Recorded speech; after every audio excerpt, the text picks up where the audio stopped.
If you're brand new to Houston, we want to welcome you to our city. Let's welcome them right now, church.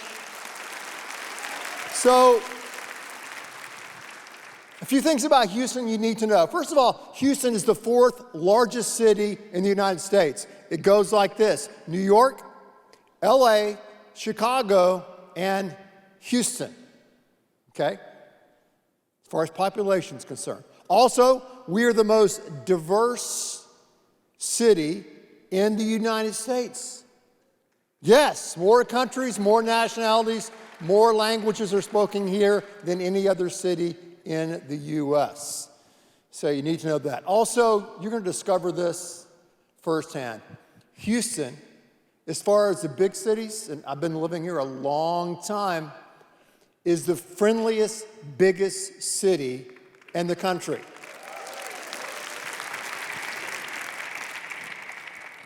Except on the highway.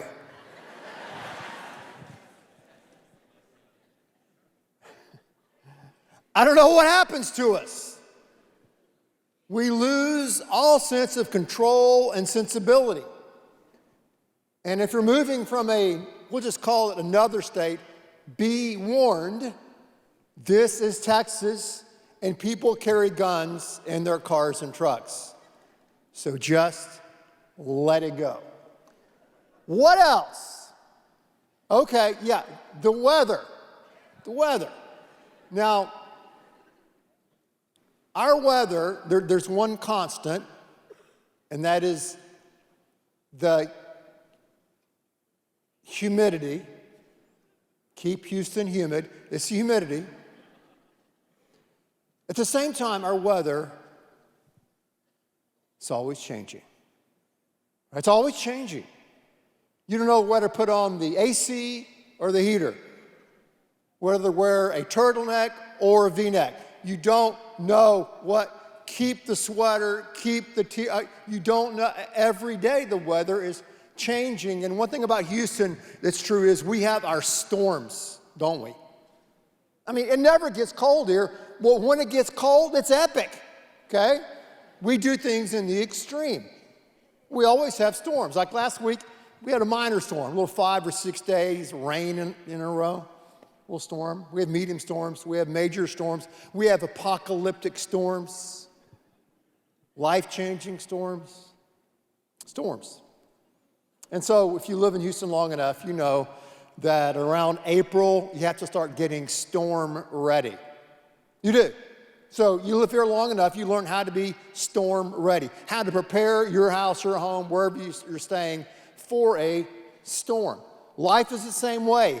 It's an easy switch here. Many storms come to us in life. Minor storms, medium-sized storms, and major league storms. Storms hit your life and hit my life with an unrelenting vengeance. Most storms, the major storms, are all inclusive. They hit us psychologically, emotionally, spiritually, financially. They touch almost every aspect of our life. And the question I want us to look at today is this: are you ready for the storms in your life? Because right now you're either in the middle of a storm, coming out of a storm, or a storm is coming your way.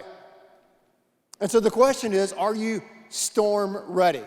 Now, Jesus Christ is the most influential person who's ever walked the planet.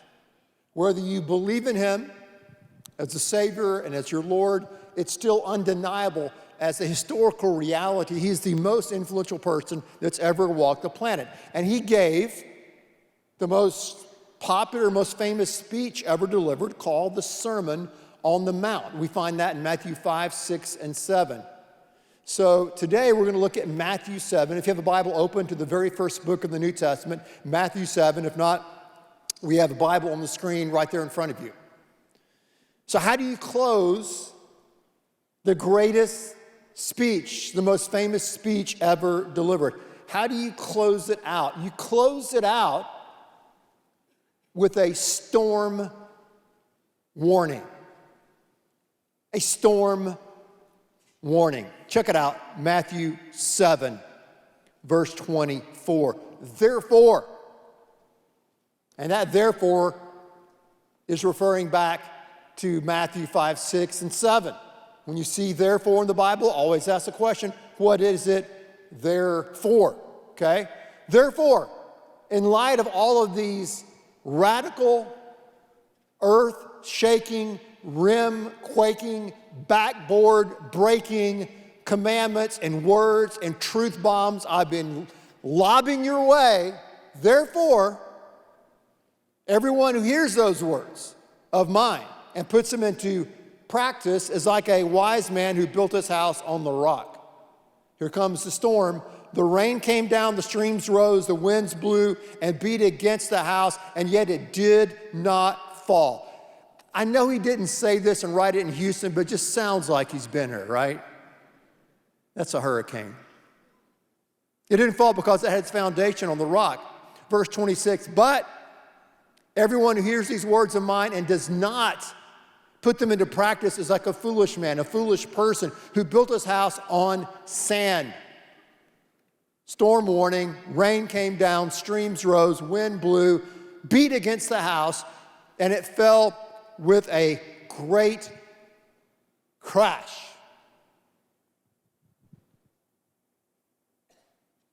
Storms are headed your way. Storms are headed my way.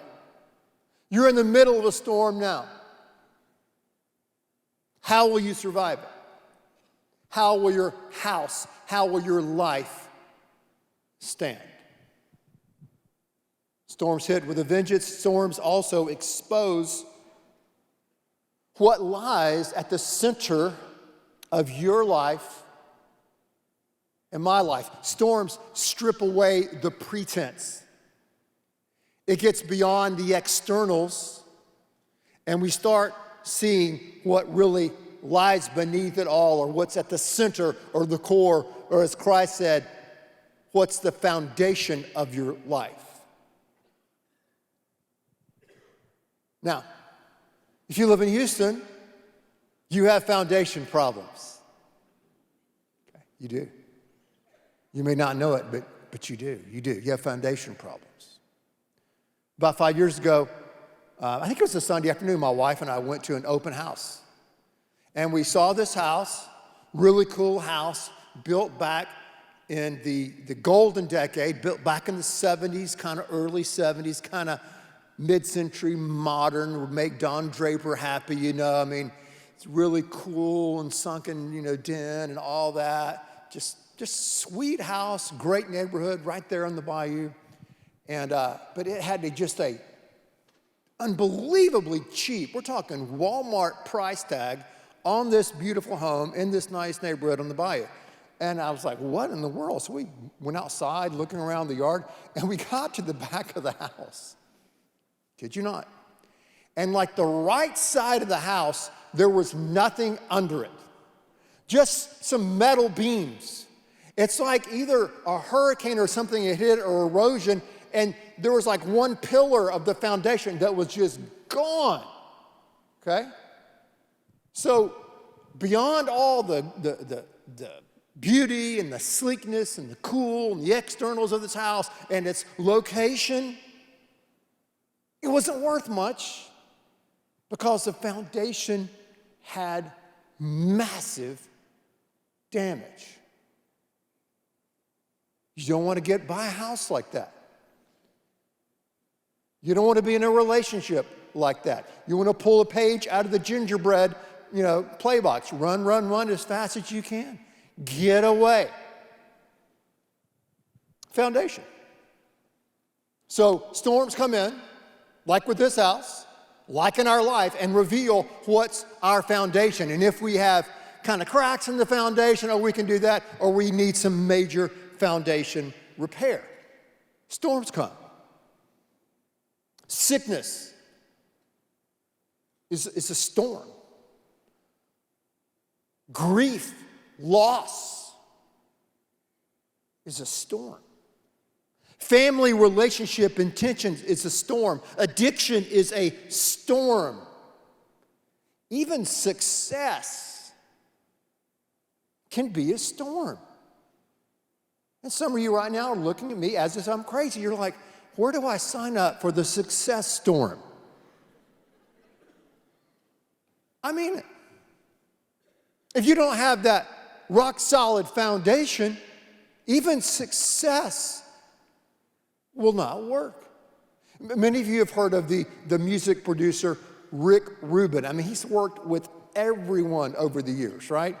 He's like the neo Quincy Jones. I mean, he's worked with, Run DMC, with Metallica, Beastie Boys, even Johnny Cash, okay?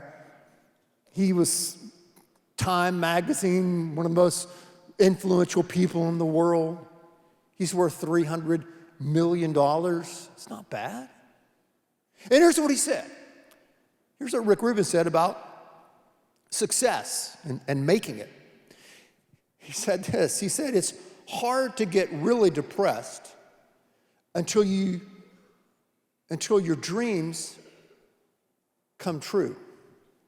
And you realize you feel the same way you did before, then you get a feeling of hopelessness.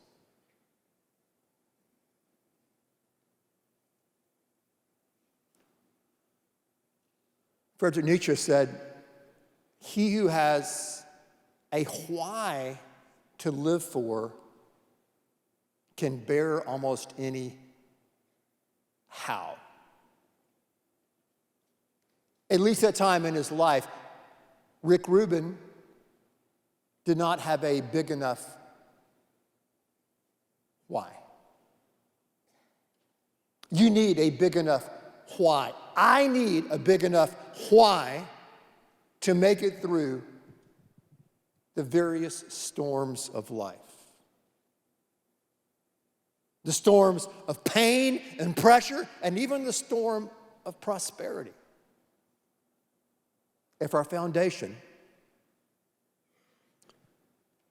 is not rock solid. This passage, concluding this epic, iconic message called the Sermon on the Mount, it's all about the foundation. The foundation. Why are we falling apart as a country and as a people by and large? We've lost contact with our foundation. Why is depression and suicide and a sense of hopelessness and meaningless at epic proportions? Is because we have forgotten and lost contact with our deep sense of meaning, both as a people and on a very personal, existential level. What's the foundation of your life? What lies at the core of who you are? And will that foundation hold? Will it take you through those storms that rock your life? Storms. They hit you with a vengeance. They keep coming and coming. At the same time, they expose you, and storms also compel us to take action. Take action. Action comes to us in weird ways. I found this story the other day about this monk who went to this new monastery, and he made a vow of silence. And in the vow, he could only speak 2 words a year. Can you imagine that? Just 2 words a year. Some of you would suffer and die before lunch today. 2 words a year. So, went in the monastery, met with the head abbot. At the end of his first year, he appeared before the head abbot, and he said his 2 words: better food. So the head abbot went to work, got a new chef, got better food for this monk and the rest of them. Things got a lot better. He liked the meals. Second year passed, goes before the head abbot, utters his 2 words for that year: warmer blankets. Head abbot is in charge, gets on it, finds some warmer blankets, things are great. 3rd year comes around. Monk appears before the head abbot. He gets his 2 words, and he says, I quit. And the head abbot goes, that's great. All you've done since you got here is complain and complain and complain. Dad, you can take that joke home and tell it to your kids. They'll love it. They'll love you for it. 2 words. 2 words, I think, that will help us build a rock-solid foundation. And these 2 words are really not found in Matthew 7, Matthew's version of the Sermon on the Mount. Turn the page to Luke chapter 6. We're going to look at Luke 6, and we can find these 2 words as Luke remembers the story that he's heard about the Sermon on the Mount. Look at Luke 46. These 2 words are going to pop out. Why do you call me Lord, Lord, and you do not do what I say? As for everyone who comes to me and hears my words and puts them into practice, I will show you what they're like. They're like a man building a house who dug down deep and laid the foundation on rock. If you're brand new to Houston, if you're brand new to say, hey, I want a foundation, or maybe if the storms hit your life and you're wondering, how do you rebuild? What in the world does that look like? Start with those 2 words in Luke 6:46 following. And the 2 words are dig deep. Dig deep. Back in the 60s, there was a phrase that said, can you dig it? Yes, I can. Dig deep. If you want a life that has meaning, that has purpose, if you want a foundation that's going to be able to take the winds and the rains and the storms that come into your life, then you and I are going to have to dig deep. Dig deep. It's easy to live a vapid, shallow life and just cruise along with the currents of our culture and just wait until the storm hits. So some of us are, I guess, kind of like Rick Rubin. I'm not judging Rick. He's a creative genius. He's a brilliant guy. We're just kind of going with the flow. Or maybe you're a church person. You kind of check the box. I'm a Christian. I believe in God. But are you really putting those thoughts and those words into action? Because if you are, then you're building your life and your foundation on shifting sand. And when the storms come, your house is going to crash. So you have to dig deep. Dig deep. And maybe you have to dig deep. I don't know where maybe you have to dig deep intellectually. Maybe you have to really answer those questions. Who am I? Why am I here? Where am I going? If there is a God, then what does it have to do with me and my identity and my purpose? And what does that look like? You've got to ask those deep questions. Maybe you have doubts and you have to answer those doubts, and you've got to dig deep to start getting answers to those questions rather than looming those questions out in the air. Maybe you're wondering what's going to happen next in your storm, in this crisis, and you don't know how you're going to face it in your own resources, and you've got to dig deep. You've got to dig deep. There's another passage that we don't have time to get into today in 1 Corinthians where Paul says, by the grace of God, I have laid a solid foundation. By the grace of God, I have laid a solid foundation. So when you are seeking to lay a foundation, that's on rock. When you're digging deep, it's God who gives you that grace or that inbreak of grace that allows you to dig deep. Paul was going the other way. His life was revolutionized. He was knocked off his horse and experienced God's grace. Then he went in his way to build that foundation. But he had the grace first.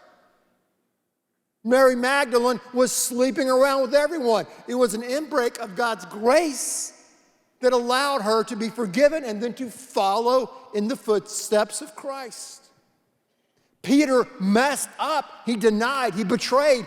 He ran away from Christ in the red zone when it counted, but he was restored by God's grace. You have to have an inbreak of grace that allows you to dig deep on this foundation that is Christ himself. You have to dig deep. Dig deep. I'm not judging, but there are a lot of things in our society today that are they're just shallow. They're just tissue thin. Opinions and likes and hearts and TikTok and all that other stuff out there on social media.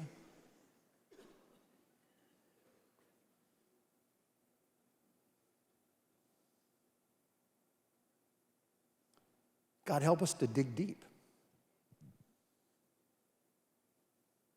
Maybe you say, hey, listen, I'm in a deep mess right now. I'm in a deep mess. Listen, God's grace is deeper still.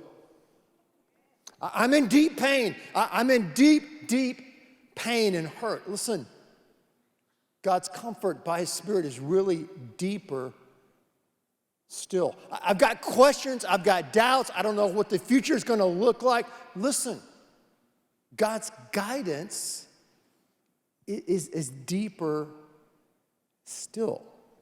It's deeper still.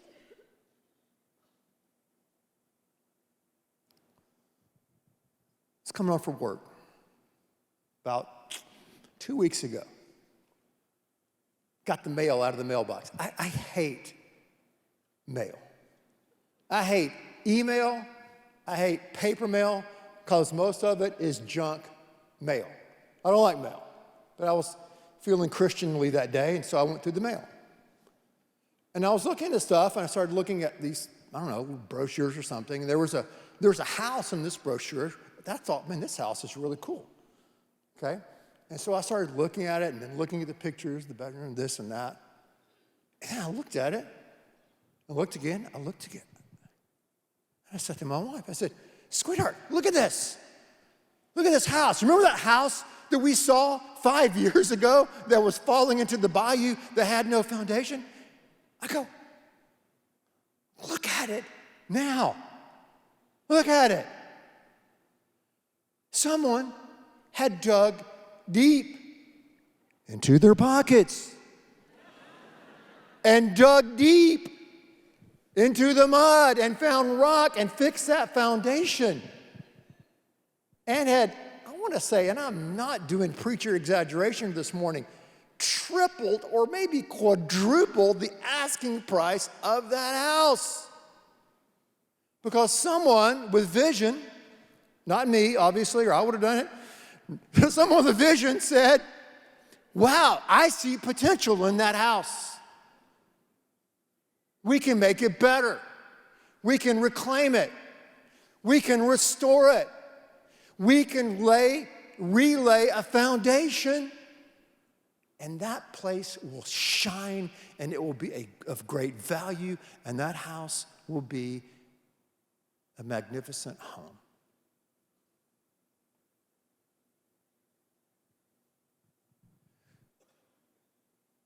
When God sees you and he sees your life, and maybe he sees the storm you're going through right now, he looks into your house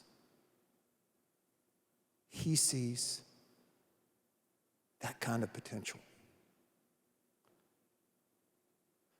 Because I don't know a lot. I've got a lot of doubts. I wrote my dissertation on doubt. But I am certain of this,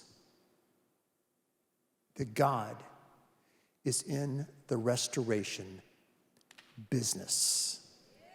And if you will give your heart and your life, wherever you are, and say, God, I want to build my foundation on you, he will come in and he will make something magnificent of your life.